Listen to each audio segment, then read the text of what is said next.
Welcome to Getting Started with Zoom on your SFUSD Chromebook. Today we are going to provide an overview of the Zoom application. Zoom is a virtual meeting application for whole and small group classes with teachers during distance learning. This tutorial will provide you with an overview of the tools and features of Zoom. To access the tools during a meeting, shake your cursor or arrow on the screen. You can do that by moving your finger on the trackpad on the keyboard or moving your finger on the screen.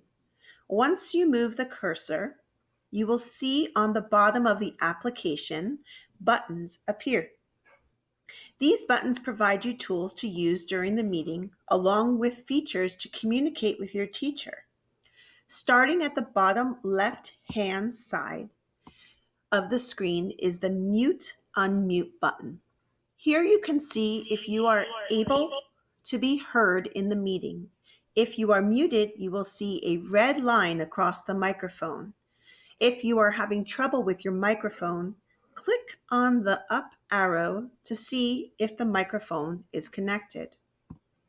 All SFUSD issued Chromebooks have a built-in microphone that should connect during the meeting, and this is also the default internal microphone.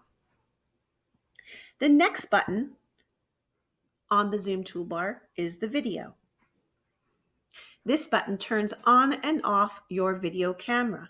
If there is a red line through your video image, your camera is not turned on, and you can simply click to turn it on or turn it off during the meeting as needed. In the middle of the Zoom toolbar, located at the bottom of the application, is the Participants button. It is recommended that when you enter the meeting, you click on the Participants button to open the window that will appear on the right side of the application.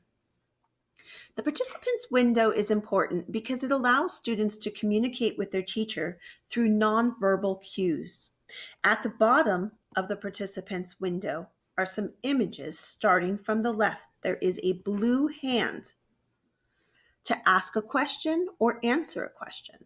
And next to the blue hand is a green circle with a check mark and a red X.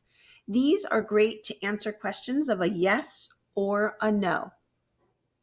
These buttons on the Participants window are a great way for students who do not yet write to communicate with their teacher and provide feedback. Moving our focus back to the Zoom toolbar, on the bottom of the page, remember, if you don't see the buttons on the bottom, just move your cursor around or squiggle on the page for the toolbar at the bottom to pop back up.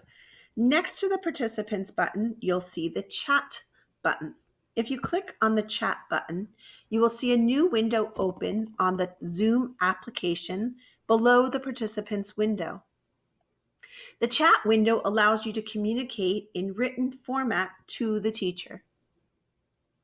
Next to the Chat window on the Zoom toolbar is the Share button, and it's a green button. And at some point during a Zoom meeting, your teacher may want the students to share their screen to show their work. And they will enable the Share button to open, and then you can share your screen. Finally, the last button on the Zoom toolbar at the bottom of the Zoom application is a red button with the words Leave Meeting. Only click on this when you want to exit the meeting. When you click on the Leave Meeting, a window will pop up asking you if you want to leave the meeting. Click Leave Meeting to exit or Cancel to return to the class meeting. So that is the Zoom toolbar at the bottom of the Zoom application. Next, we'll go to the top of the Zoom application to discover how to change the views in the meeting.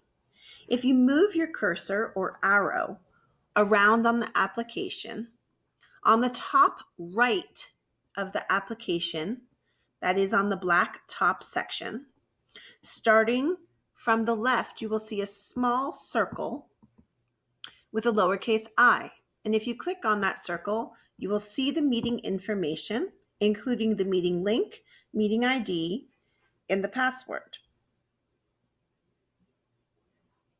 Next to that, you will see, depending on your view, images of the students that are in the meeting along with you. Then moving over to the right side of the black box, you will see that we are currently in gallery view, which means that there are a number of thumbnails up at the top with a main window of the speaker. And if you click on gallery view, it will change to speaker view. In speaker view, you will have more of a grid, sort of like the Brady Bunch, that shows you all the different students or participants in the meeting at the time. The speaker view is great during circle time for your student to see other students and connect with their teacher. Next to that is the settings tool or settings icon. And if you click on that, it will bring you up to the different settings, including video, audio, accessibility, allowing you to use different keyboard shortcuts, and during the meeting. And finally, after that, you'll see the last button is 4 arrows that go out in each direction. And this allows you to open up full screen or close full screen. These are the tools that you have during the Zoom meeting. I hope this has helped you to get an overview of the tools that you will have to use during the meeting. Thank you very much.